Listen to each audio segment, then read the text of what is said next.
Tu sais, Richard, je veux pas vendre le punch parce que tu m'as dit avant qu'on débute la rencontre, je vais te poser à la fin quelle a été ta meilleure négociation puis ta paye. Oh, on peut le faire tout de suite. Non, je vais le garder pour la fin parce que c'est clairement... Restez là jusqu'à la fin. C'est un bon teaser. Yannick, aujourd'hui, on reçoit quelqu'un que tu connais, je dirais, assez bien. Oui, absolument. Normand Terrien, c'est un associé du bureau Terrien Couture Jolicoeur, mon partner. C'est aussi devenu au fil des années un ami. C'est le CEO de notre entreprise, donc le Terrien Couture Jolicoeur. Donc, il est au centre de la gestion et des opérations de l'entreprise. Mais c'est aussi un gars qui a des belles qualités d'entrepreneuriat. C'est quelqu'un qui est un visionnaire puis surtout un grand négociateur. Un négociateur dynamique, mais un négociateur qui atteint les objectifs pour ses clients. Donc, j'ai bien hâte qu'on puisse y parler de la négociation.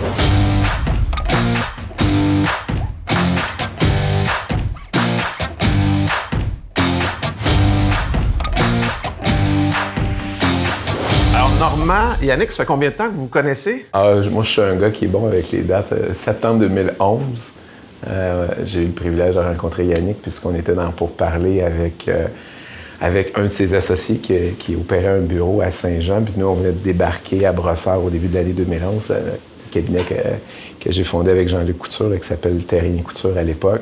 Puis, au fil des discussions, l'associé de Yannick, Éric, nous dit j'aimerais ça vous rencontriez Yannick pour voir s'il y a une possibilité d'aller ouvrir un bureau à Sherbrooke. Il faut comprendre qu'au début de l'année 2011, on a un bureau à Saint-Hyacinthe. Au 1er avril 2011, on ouvre à Brossard. On approche à l'été Éric Lazur. Puis du jour au lendemain, on est en train de discuter pour nous ouvrir un autre à Sherbrooke. J'ai rencontré donc Yannick en septembre 2011 dans un restaurant sur la Rive-Sud, sur le boulevard Tachaud. Ma mémoire est bonne. Puis comme je dis, puis je me plais à dire, vous savez...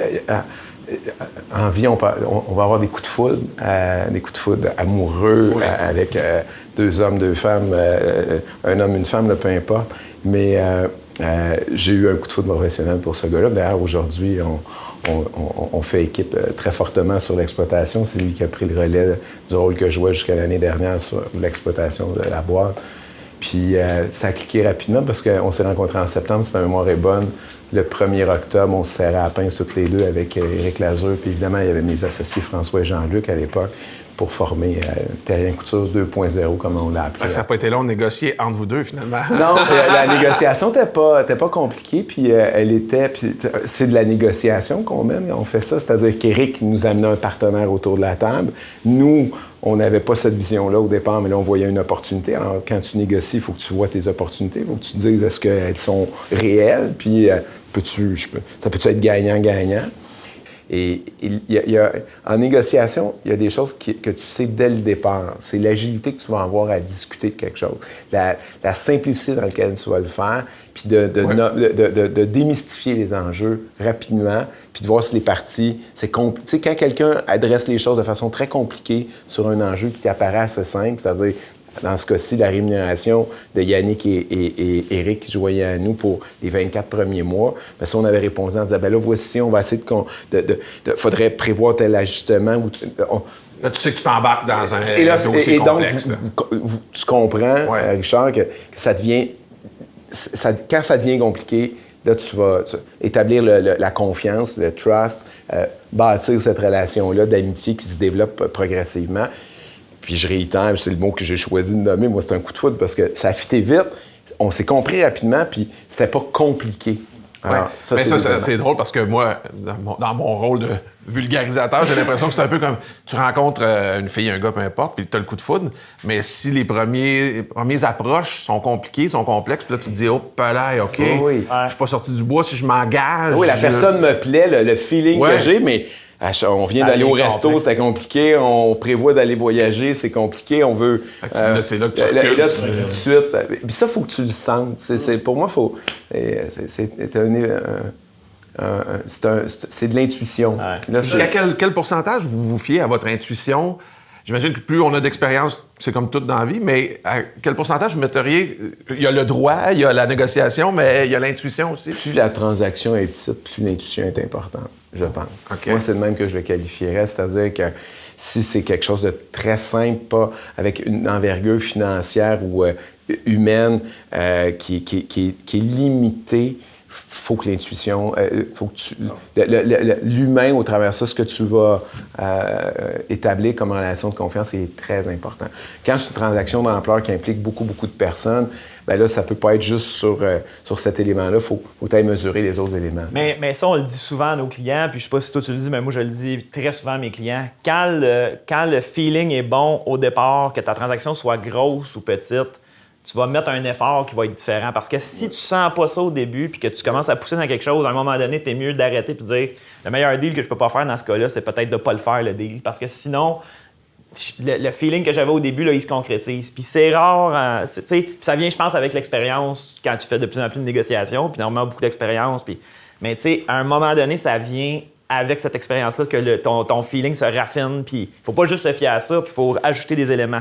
Mais le feeling est souvent une bonne base pour dire « ouais, on s'en va une bonne place ». Puis tu sais, Richard, je veux pas vendre le punch parce que tu m'as dit avant qu'on débute la rencontre, je vais te poser à la fin quelle a été ta meilleure négociation puis ta paye. On peut le faire tout de suite. Non, je vais le garder pour la fin parce que c'est clairement... Restez là jusqu'à la fin. C'est un bon teaser. Je suis d'accord avec Richard. Ça, c'est le teaser pour vous amener à la fin de la rencontre. C'est bon. Mais c'est clairement ça qui est arrivé dans ma pire négociation qui m'impliquait personnellement, évidemment. Là, le vent en face, puis on n'a pas lâché prise. En fait, je me suis pas écouté. Je le savais. Et, je vous dirai c'est quoi. Stand by! C'est bon. Excellent. Tu es évidemment CEO de l'entreprise, donc il y a beaucoup de gestion dans ce que tu fais. Oui. As-tu plus de plaisir de négocier en gestion ou en droit, par exemple, comme avocat? Et si oui, pourquoi dans les deux cas? Premièrement, j'essaie d'avoir une pratique, puis c'est très difficile là, de rester pratiquement à... Il y a peut-être 60% de gestion aujourd'hui, 40%. La boîte est vraiment rendue beaucoup plus grosse. On a adopté, je ne rentrerai pas là-dedans, mais une nouvelle gouvernance qui m'a redonné de l'altitude. Si je négocie pour la croissance de la boîte, j'ai autant de plaisir que quand je négocie pour accompagner un client. Okay. Si je négocie les aspects, des fois, gérer les attentes, là, les égos, j'ai pas de gêne à le dire parce que je le partage aux associés. Quand on me demande quel est mon plus grand défi dans la chaise dans laquelle je suis assis, mais aujourd'hui, Yannick, dans la chaise dans laquelle il est assis comme chef d'exploitation, c'est réellement de gérer l'aspect humain. Puis là, c'est pas quand on parle de l'ego, on a chacun un ego. Alors, comment on adresse les choses, comment on négocie la posture d'un associé dans la boîte, comment on négocie le fait d'être cohésif tout le monde ensemble, de s'assurer qu'on respecte l'individu, mais on pense collectif. Ça, il y a des fois où c'est sûr que ça vient puiser. Si je ne faisais que ça, ma réserve d'énergie s'amenuiserait trop vite. Et l'endroit où je vais chercher de l'énergie, où je réussis c'est de le faire pour des dossiers clients, dans le cadre de négociations, des fois dans des situations très délicates. Puis, d'autres fois, c'est de le faire pour la croissance de la boîte, parce que le plus grand plaisir, je me définis d'amour avant tout, et je pense que Yannick peut le confirmer, je suis un entrepreneur. J'essaie de mettre un de mes talents qui est... Je pense que je suis visionnaire. J'essaie de proposer un modèle d'affaires avec les partenaires. On ne fait pas ça tout seul, on fait tout ça ensemble. Ouais. Mais d'être le facteur qui enclenche les choses. Ça, quand je le fais pour ça, je suis... dans ta zone de confort. Puis je suis dans ma zone de plaisir. Je suis dans ma zone où là, j'ai l'impression.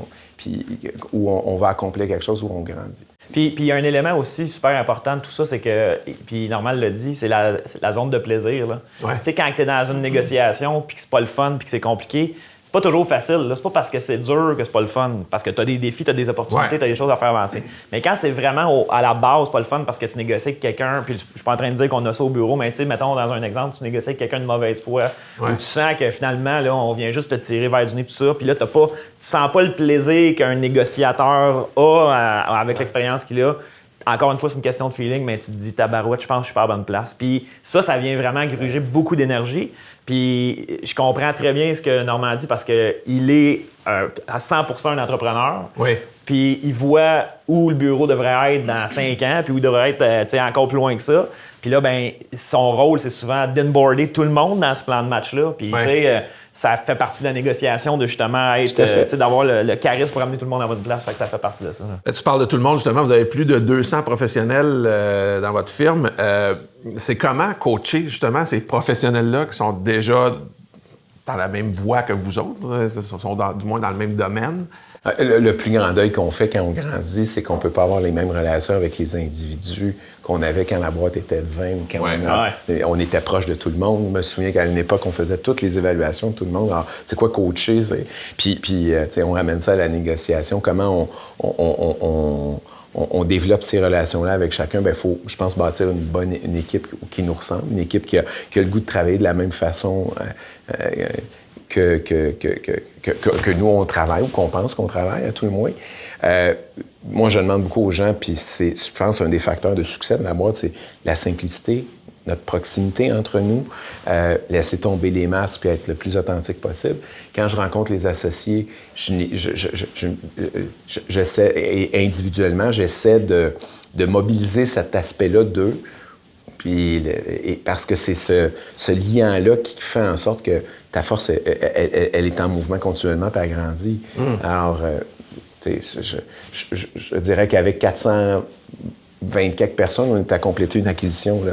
Peut-être qu'au moment où le podcast sera diffusé, elle sera complétée. Encore mais... un autre scoop, ça. C'est bon, c'est un épisode. En fait, je vais me garder une réserve parce que faut toujours se garder une réserve, mais une belle négociation qui a été très facile d'ailleurs et qui va permettre d'ajouter une ligne d'affaires différente au bureau avec un modèle qui correspond à notre vision qu'on a d'inclure les technologies dans notre domaine de pratique, champ de compétences où on n'est pas.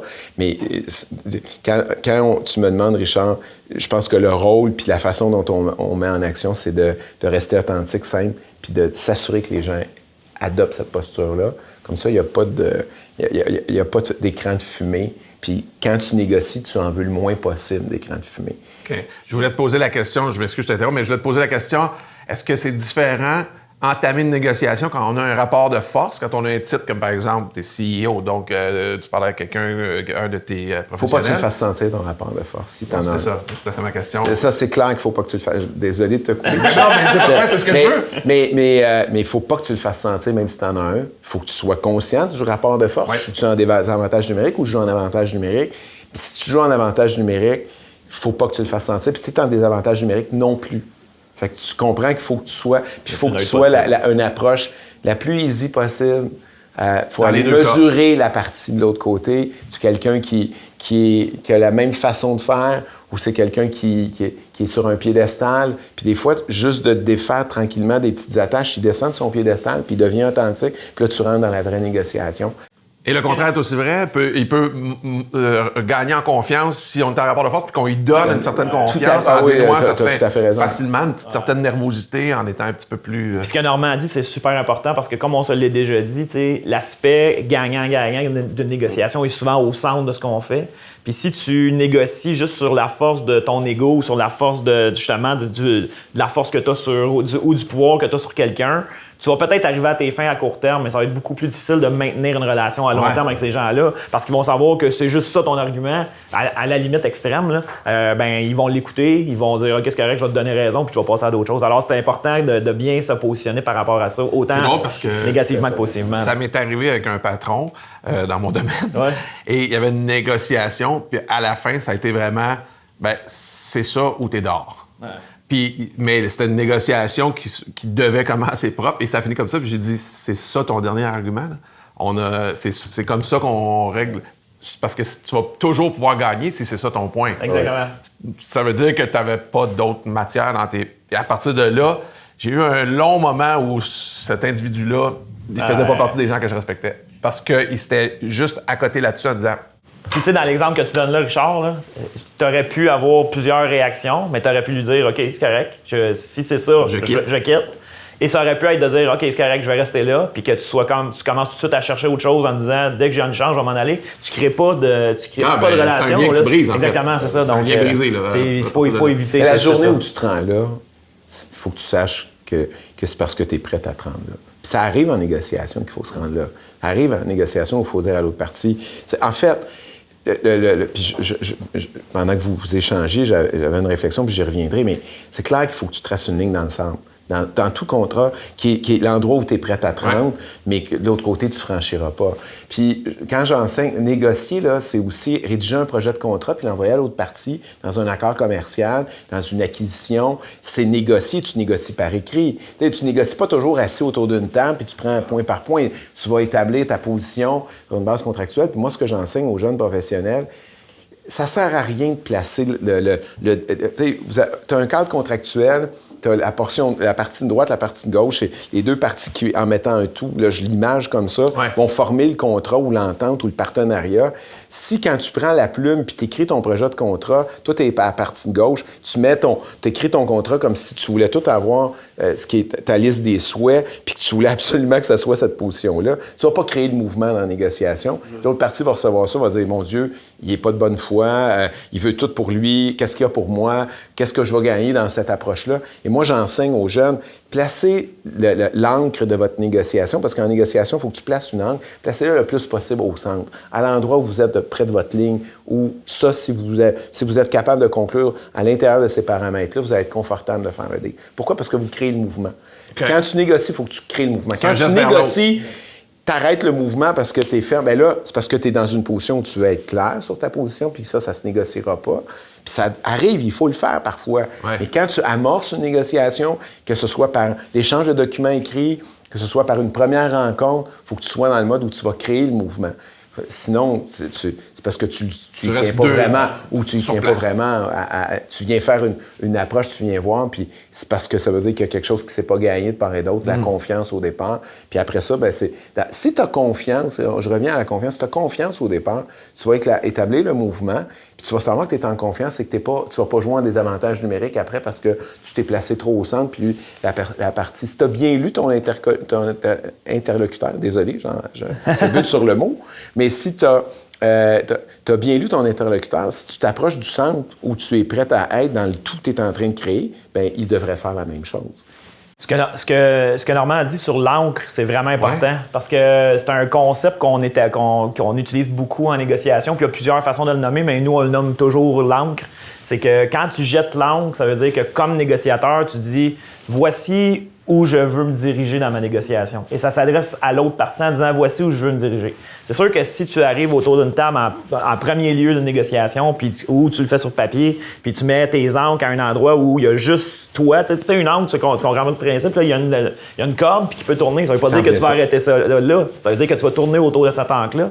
Mais si tu l'as mis tellement proche de tes positions que l'autre, tu sens pas que la corde va être assez longue pour lui, tu comprends l'image, bien à ce moment-là, tu fais en sorte que tu empêches une belle négociation. Alors quand on met l'encre, c'est important d'établir notre objectif, nos balises, mais c'est important aussi d'établir une confiance pour être capable de dire parlons autour de ça, c'est ça notre terrain de jeu, c'est là où on va pouvoir trouver un terrain d'entente. Et en même temps, bien, des fois, ça te permet de dire ben j'irai pas jusqu'où tu veux parce que moi, mon encre, même si je la place dans le milieu, elle est là puis je veux pas aller aussi loin. Mon bateau va dériver. Exactement. Puis, donc, c'est ça le principe de l'encre. Ou je vais être trop près de la berge, puis je vais aller cogner, puis je vais m'échouer. Je veux pas y aller. Vous vous connaissez bien, puis vous êtes deux négociateurs. Fait que je me suis dit, je vais vous poser une question qui va être pour l'autre, OK? Je m'explique. J'imagine qu'il y a des types de personnalités avec lesquelles vous avez plus de difficultés à négocier. Selon toi, Normand, quel est le type ou les types de personnalités qui donnent plus de difficultés à Yannick, personnellement, et vice-versa? C'est une très bonne question. On peut faire commencer Yannick, alors. Non, parce que je veux pas que ce soit toujours Yannick qui... Mais, non, je dis ça à la blague, mais j'aurais tendance à croire des gens qui ont un sur-ego. Des gens qui s'écoutent parler, des gens qui sont... eux autres, ils ont toute la recette, ils connaissent tout. Donc, pour ça, je parle de sur-ego. Ils ont une attitude où Yannick pourrait se dire... Puis, qu'est-ce que je fais dans la même pièce que cette personne-là? Qu'est-ce que je vais lui apporter? Vous comprenez le compte? Je pense que ça, c'est le genre de personne avec lequel... puis en même temps, il y a tellement d'habileté, il est tellement... c'est pas négatif, là, ce que je veux dire. Il est caméléon, il est capable de se mettre dans un mode... Yannick, c'est un gentleman, c'est quelqu'un qui écoute, il crée c'est quelqu'un qui crée le mouvement dans une pièce, qui crée la dynamique, qui cherche le compromis. Mais je suis persuadé que c'est... Non, mais on parle du fond, là. Le fond dans le... Mon Dieu, la côte va être plus dure à remonter. comment je vais le descendre de son piédestal, je vais l'asseoir dans la même zone que moi pour trouver. Okay. Ça, c'est plus dur. C'est bon comme réponse? C'est pas mal bon. Ouais. j'ai des noms qui me passent en tête, je les dirai pas, là, mais t'as fait raison. C'est des noms d'avocats que je connais. Je me dis, Normand, il a raison, t'as raison, tu m'as bien lu. Toi, de ton côté, Normand, avec qui tu penses quel type d'individu a plus de difficultés à négocier? Je pense que la réponse facile, je te dirais, il va y avoir la même chose avec des gens qui ont trop d'ego et tout ça aussi. On a pas mal de similarités, mais Normand, si tu essaies de le négocier sur ses propres principes, là, si t'arrives, puis de business, je parle, puis là, c'est peut-être plus à l'interne, mais si tu lui dis, tu sais, ton modèle d'affaires qui t'a réussi si bien depuis plus que 25 ans, là, je sais pas combien de temps, là, qui t'a réussi si bien, là, moi, je trouve que t'es alléchant un peu avec ça, là, puis là, je caricature encore, mais là, je vais te montrer, là, puis je vais être... tu sais, des gens qui veulent juste donner leur avis pour donner leur avis, mais qui se sont pas posé des questions, ils n'ont pas fait de 360. Qui cherchent pas à comprendre. C'est ça. Ça pour moi, la discussion n'est pas longue. Ils n'ont pas pas longue, je sais pas, mais ça me recule dans ma position. J'ai le goût d'avancer, là, je vais reculer dans ce temps. Puis tu sais, on a eu des expériences de négociation ensemble, puis je pense qu'on se connaît assez bien maintenant pour savoir, même physiquement, là, ce qu'il vient de dire, là, moi, je suis rendu que j'ai pas besoin de le regarder. Je suis assis là. Puis là, il fait un certain mouvement. Je peux pas t'expliquer le mouvement, mais il fait un certain mouvement. Tu dis, oh shit, OK, là, il va falloir qu'on ramène les affaires. Puis je suis sûr que tu dois vivre la même affaire avec moi et avec les autres associés, mais on est habitué de faire ça. Puis il y a un réflexe physique là, qui se fait quand tu dis, OK, là, c'est clair parce que ça vient te chercher. Tu te dis, Richard, ça vient nous chercher intrinsèquement. Ouais, fait que, veux pas, il y a une partie de body language que tu n'es pas capable de retenir. Puis il y a une position de recul que je prends où je deviens très silencieux. Oui, c'est vrai. Moi qui est assez verbomoteur, qui essaie de ne pas laisser de point mort, de temps mort dans une conversation, là, je peux tomber en mode silencieux. Puis je laisse les autres personnes qui m'accompagnent ou avec qui je suis de meubler le temps ou discuter, parce que ça veut dire qu'il faut que je réfléchisse. Comment je vais le faire? Comment on sort d'ici? On veut-tu sortir d'ici puis que ça soit terminé ou on veut sortir d'ici avec le fait qu'il y aura peut-être une autre prochaine rencontre? Comment on vient pas nuire à la prochaine rencontre parce que là, j'ai juste le goût d'y donner une claque derrière la tête pour dire, écoute, tu réalises-tu comment tu te positionnes là-dessus? Parce que ça, c'est une des choses dans le rôle comme gestionnaire. Oui. Quand tu mènes une négociation, tu n'as pas le droit, entre guillemets, de péter les plombs. Tu n'as pas le droit d'exprimer le fond de ta pensée des fois quand tu aurais le goût d'ouvrir la fenêtre et de dire « Mais voyons donc, il y a quelque chose qu'ils ne comprennent pas. » Puis il me semble que c'est évident. Puis ça, c'est très dur. Hein? Ça, avec les années, tu apprends à retenir ça, ton impulsivité ou ta réactivité que tu pourrais avoir parce que tu ne gagnes rien dans ce temps-là. Tu fais juste créer plus de bruit sur la ligne. Confrontation. C'est difficile. Puis des fois, tu dois t'entendre. Hein? Quand tu négocies puis tu représentes le patron dans une négociation d'une convention collective, puis c'est ton équipe de travail, tu as 300 employés qui sont présentés par le syndicat, il faut que tu t'entendes. Fait que tu peux pas t'envoyer des bêtises. Là. Alors, est-ce que je me trompe aussi? Il faut que tu sortes du personnel. Parce que quand ça te touche, c'est parce qu'il y a quelque chose par rapport à tes valeurs, par rapport à... C'est l'être humain que t'es qui est atteint. Oui, je pense que... Et là, il faut que tu te recules et te dises, non, moi, je travaille pour une entreprise, je suis là pour représenter quelqu'un, c'est pas moi, c'est pas mon show, il faut que je me refasse une tête. Oui, il y a sûrement ça. Mais puis c'est difficile à faire pour plusieurs raisons. Quand on négocie pour nous autres, pour notre business... ben c'est difficile à tabarouette de départager. Là, on est le négociateur pour l'ensemble du groupe, et on n'est pas nous autres parce qu'on a tellement notre business à cœur, ça fait tellement d'années qu'on est là-dedans puis qu'on met de l'énergie. Puis quand tu négocies pour un client, il y a beaucoup de clients, puis tu sais, Normand et moi, on a une clientèle un peu similaire. C'est souvent des PME. On est souvent très, très proche des entreprises. Puis des fois, tu sais, on veut autant que notre client que ça fonctionne. Là. Fait que des fois, ça devient personnel de dire non, là, on va aller jusqu'au bout. Puis des fois, quand quelqu'un te dit quelque chose sur un de tes clients, tu as le goût de dire attends un peu, là, tu le connais pas bien. Tu sais, puis mais il faut qu'on fasse attention, il faut qu'on garde la tête froide. Tu sais, puis fait que c'est pas toujours évident, peu importe le rôle que tu as. Parlant de garder la tête froide, là, on y revient, mesdames et messieurs, à ce qu'on voulait savoir. Votre pire et meilleure négociation? La pire, c'est quand j'ai pas écouté. En 2010, un an avant de rencontrer Yannick, moi, je suis un entrepreneur, fait que j'ai eu une compagnie, partenaire dans une compagnie de fabrication de machinerie agricole. J'ai eu jusqu'à 6 super clubs Vidéotron, mais jamais tout seul avec un partner qui opérait salon de quai, cinéma. Puis, en 2010, avoir bien les affaires, on est en voiture, puis j'achète un restaurant à Saint-Hyacinthe, qui est un restaurant qui existe depuis plusieurs années.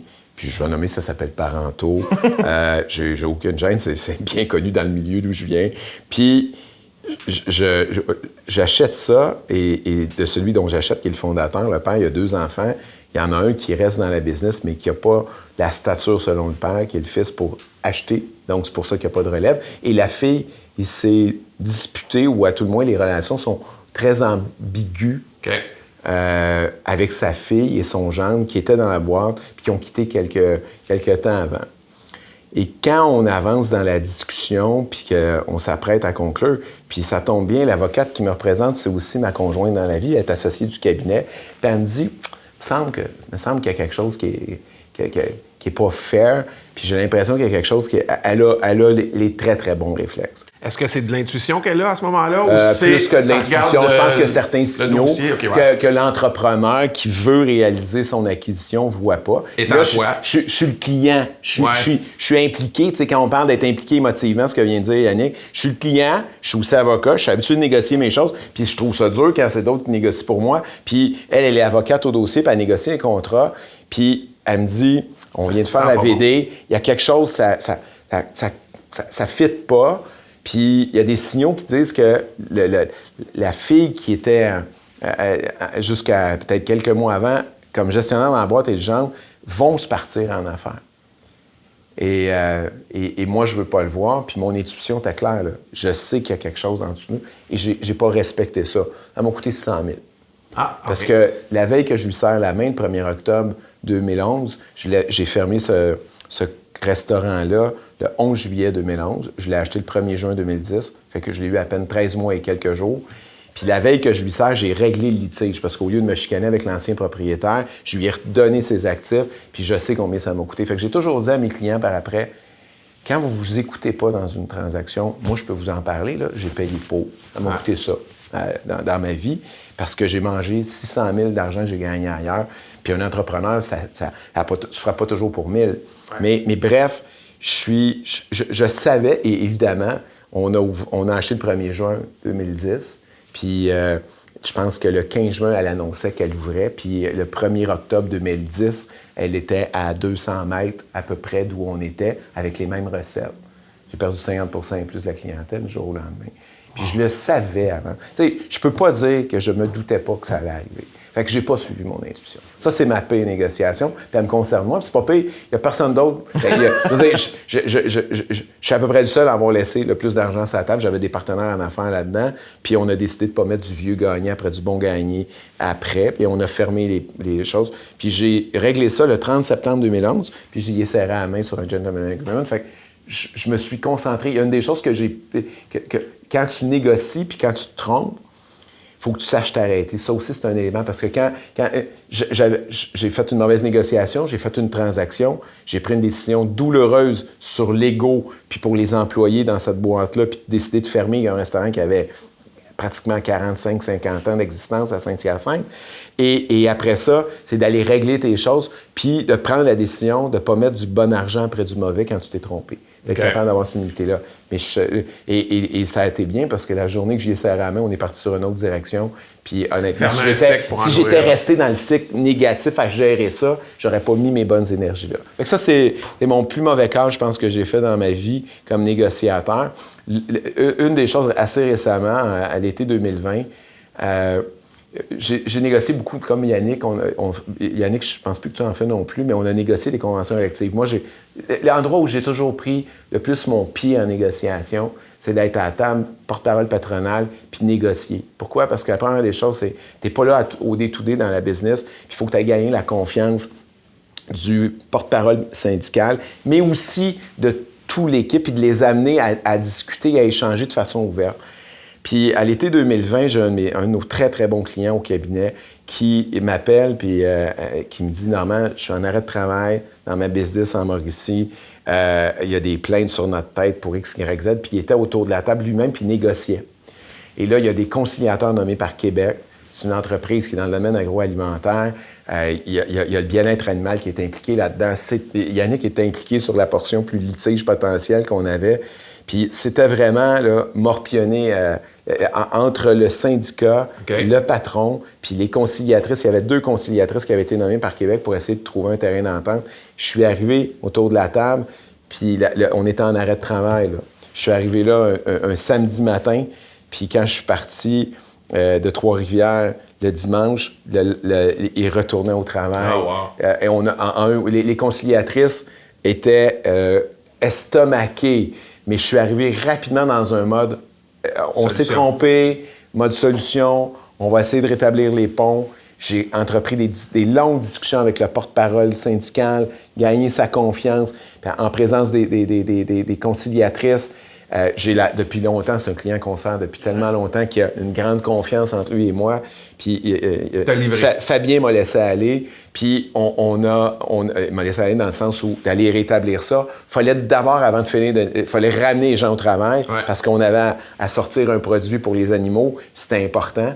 Puis une fois qu'on a fait ça, bien, tous les derniers enjeux, en dedans 2-3 autres journées de discussion, on a réglé. Ça faisait des mois que c'était morpionné. Ça quand tu sais que tu coûtes cher, tu as une facture qui était lourde, mais quand tu réussis aussi rapidement que ça à accomplir ça, puis ça, c'est vraiment l'expérience. Et l'expérience qui était accumulée au fil des années de faire ça, j'avoue que c'était un beau coup. C'était vraiment un beau coup. C'était vraiment... Je me souviens que c'était la conciliatrice en chef de Québec, là, était comme un peu éberluée qu'on ait pu régler ça, d'où c'était complètement ancré dans des positions antagonistes aussi rapidement. Puis vraiment, ça a été gagner la confiance du porte-parole puis des représentants syndicaux, puis de leur montrer que j'ai pas de veston aujourd'hui, là, les manches sont retroussées, puis on se met au travail, puis on cherche. Je trouve le terrain Puis d'entente. on fait preuve d'humilité, puis de proximité, puis de simplicité. Là. C'est vraiment l'humain c'est les qualités humaines que tu mets en avant pour pouvoir gagner en confiance, puis essayer de trouver les moyens de ramener le monde à travailler. Mais c'est le fun que tu parles des qualités humaines, parce que ma dernière question, c'est en quoi l'expérience professionnelle en négociation t'aide dans ta vie personnelle, puis tu peux avoir des exemples précis ou ma vie personnelle m'aide dans ma négociation. Un peu des deux, mais il sort avec une associée du bureau, puis je sais, mais dans ma question, c'est après la fin de la mauvaise négociation, ta pire. Je voulais demander s'il était encore en couple avec cette dame-là. Tout à fait. On a eu un enfant il y a 2 ans ensemble. Puis en couple, je pensais jamais avoir été aussi heureux que ça depuis 17 ans. Alors, comment les expériences professionnel de négociation t'aide dans ta vie personnelle. Oui, c'est vraiment d'une façon... je pense qu'on n'y pense pas assez de ce qu'on peut avoir vécu autour d'une table pour se dire, est-ce que j'essaie d'amener des outils que j'ai utilisés ou des éléments que j'ai vécus pour aller régler des situations au niveau familial, parce que tu négocies tous les jours dans ta famille, je pense. Absolument. Je sais que dans le cadre des podcasts, t'en as eu un avec tes 2 filles, mais on négocie à tous les jours avec nos enfants, on négocie avec nos parents, on négocie dans cette unité-là. Ce que j'ai réalisé, c'est que, puis je pense que c'est ça parce que je vais faire un lien. Ma réponse va être un petit peu plus complète. Moi, je suis quelqu'un, je souhaite que les choses aillent vite. Je les sens. Je suis un entrepreneur, fait que c'est bon, le deal va être bon, il faut qu'on fasse de quoi. Il faut pas que tu... Si c'est bon, là, puis on en a un projet là, intéressant, ce que j'ai appris avec le temps, puis ce que j'amène à la maison, c'est la patience. Des fois, tu veux trop, tu peux pas vouloir trop. Il faut que les gens prennent conscience, il faut que les étapes se franchissent, mais peut-être qu'à la maison, c'est les mêmes comportements. Puis je fais preuve de lâcher prise, de patience par rapport à des choses où les gains que je veux obtenir, peut-être mieux que les expérimentations se fassent. Puis après ça, puis je pense avec j'ai des enfants qui sont des adultes puis qui sont parents. Fait que je regarde comment j'ai eu des échanges quand ils sont devenus plus vieux. Puis les endroits où j'ai le plus marqué, c'est en reprenant après. Et puis, si tu essaies d'intervenir pour les empêcher de faire l'erreur ou de trop vouloir les coacher ou les amener à prendre une décision que tu penses qui est celle qui doit être prise, c'est plus de dire « Allez là, ils vont pas trop se maganer, puis après ça, on essaiera de faire un retour, hein, le post-mortem de ça, puis peut-être de lui donner l'expérience pour accélérer, qu'ils ne recommettent pas les mêmes erreurs ou les erreurs que nous, on a eu à faire. » Puis cette patience-là, je l'ai plus appris en négociation, professionnellement, puis cette capacité-là de lâcher prise ou d'accepter que ça va être plus long, Hein? Des fois, sur certaines, le projet est bon, le projet est porteur, l'entente commerciale va être bonne, mais ça va être plus long parce que j'ai une partie de l'autre côté qui a des devoirs, qui est peut-être plus méticuleux, qui veut faire approfondir davantage, comprendre, être rassuré sur certains éléments. Alors, faut que tu joues... Faut que tu joues à la balle, puis ça, je pense que je peux le ramener à la maison. Mais je pense que c'est la première fois, en t'écoutant, que je me dis, dans la négociation, il faut aussi respecter la vitesse de l'autre. Ah oui, absolument. Ça, c'est clair. Il y a des gens qui ont Moi, ça, c'est un de mes plus gros enjeux. Le rythme. Parce que moi, le rythme, c'est clair, c'est dans ma tête, on y va. Ouais. Parfois, trop vite, ça peut amener l'erreur. Mais je te dirais... Il faut qu'il y ait de la cadence dans une négociation. Puis moi, quand je la sens pas, j'ai l'impression que... on va prendre une désentente qu'on n'a pas... Une annonce qu'on a faite en 2022 d'une transaction. Puis après cette annonce-là, c'était pas tout fini. Et honnêtement, le conseil qu'on a fait tous les deux, puis Yannick et moi, on négociait ensemble cette transaction-là avec d'autres associés du bureau. On était les seuls à travailler sur la transaction pendant une période de 3 mois, les seuls à vouloir chercher des solutions. On voulait plus arriver à une solution que les deux parties le voulaient, puis on s'est fait pousser un peu, on l'a annoncé, puis finalement, on s'est rendu compte que c'était pas parfait. Mais on avait aussi imposé, avec du recul, on avait aussi imposé un rythme qui était probablement plus vite qu'eux autres, puis eux autres avaient... À un moment donné, ils se sont dit, on n'a plus l'intention de faire cette transaction-là, puis ils nous l'ont pas dit en temps utile. Fait que, le rythme de la négociation, tu négocies même le rythme que tu vas donner à ta négociation, dans le sens qu'il faut que tu trouves le terrain où tout le monde va être à l'aise avec ce rythme-là. Le tempo. Puis ça se peut qu'à un moment donné, tu dises, hey, moi, j'aimerais ça le faire, le deal, mais j'attendrai pas pendant... C'est ça. Il faut que tu le respectes. Puis, nos partenaires aujourd'hui, parce que ça s'appelle Terrien Couture Jolicoeur aujourd'hui, puis si vous demandez, entre autres, à certains associés qui étaient autour de la table, quand on a discuté le regroupement de Terrien Couture avec Jolicoeur Lacasse pour former Terrien Couture Jolicoeur, Bobby, Pierre, Éric et autres, ils avaient été dans une négociation qui avait avorté au début de l'année 2019, mais ils ont été pratiquement 15 mois là-dedans. Nous, on a fait ça en 4 mois. On s'est rencontrés ensemble le 30 avril 2019, puis le 31 août 2019, on signait un protocole de fusion pour le 1er janvier 2020. Puis en 4 mois, on avait réglé tous les enjeux pour regrouper 2 boîtes. On passait de chacun 180, 200 personnes c'est ça. Ça veut dire, on était en bas de 400 légèrement, puis aujourd'hui, on a grandi. Puis on a fait ça en 4 mois, alors qu'eux avaient essayé de le faire avec une autre boîte pendant 15 mois. T'as pas de cadence. C'est une chose qu'il faut que tu mesures, parce que ça te donne la volonté aussi de l'autre partie. Oui, puis qu'il n'y ait pas une perte d'espèce de... de momentum. Tu as ton momentum, tu as ton timing, puis si tu veux arriver à quelque chose, il faut que les deux parties le sentent puis les adressent, ces enjeux-là. Bien, merci pour ce moment-là. C'était instructif. Et ce que j'ai remarqué, entre autres, c'est que tu peux pas l'obstiner sur les dates, hein, parce que il est assez bon, et récurrent. Il est impressionnant. C'est un petit toc, un calendrier dans la tête. Oui. Autant en avant qu'en arrière. Merci d'avoir donné cette opportunité-là. C'est très intéressant. Ce que je retiens de notre entretien avec Normand, il y a plusieurs choses, mais les 2 choses principales, c'est de ne pas avoir peur de fixer un ancre dans la négociation. On a expliqué un peu c'était quoi l'encre, mais c'est à un moment donné d'établir c'est quoi le terrain de jeu, le carré de sable qu'on va avoir à travailler dedans. Et ça permet véritablement, quand tu fais ça, après ça, d'établir des balises qui vont servir à tout le monde dans le cadre de la négociation pour trouver l'objectif commun. Donc ça, c'est le premier élément. Et le deuxième élément, c'est les rythmes. Le rythme de la négociation, s'adapter au rythme de l'autre, puis aussi mettre un rythme en place pour qu'on ait un momentum puis qu'on soit capable de garder justement un objectif en tête qui va être réalisable dans un certain délai. Je pense que c'est les 2 choses, 2 bons trucs de négociation.